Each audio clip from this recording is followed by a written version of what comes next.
যে উৎসাহ উদ্দীপনা নিয়ে সংস্কারের কার্যক্রম শুরু হয়েছিল তা এখন স্থিমিত। এমন মন্তব্য করে সিপিডির সম্মাননীয় ফেলো দেবপ্রিয় ভট্টাচার্য বলেন, দেশের ওপর একরকম ঝড় বয়ে যাচ্ছে, যার প্রভাব মানুষের সামাজিক ও অর্থনৈতিক জীবনেও পড়েছে।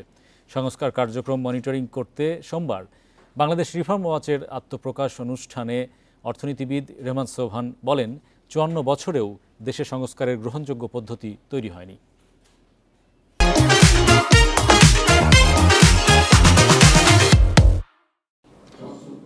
২০২৪ সালের জুলাই আন্দোলনের পর দেশে অর্থনীতি, শ্রম ও স্থানীয় সরকার সহ বিভিন্ন খাতে ১১টি সংস্কার কমিশন গঠন করে অন্তর্বর্তী সরকার। কিন্তু ১ বছর পার হলেও সংস্কারের দৃশ্যমান অগ্রগতি দেখছেন না গবেষকরা।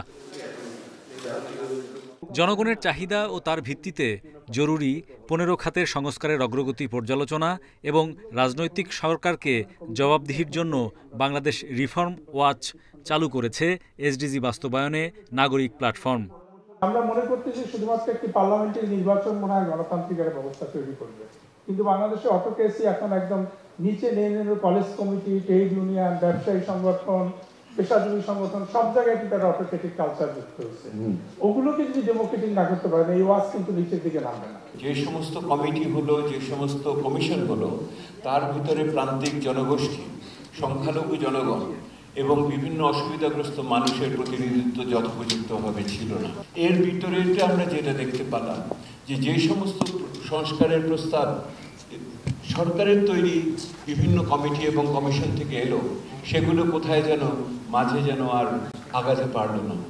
সরকারের ঘোষণা অনুযায়ী ফেব্রুয়ারি মাসে নির্বাচন হলে সামনের ৫ মাসেও বেশ কিছু সংস্কারের সুযোগ আছে। তালিকা করে এসব বাস্তবায়নে গুরুত্ব দেওয়ার তাগিদ বিশ্লেষকদের।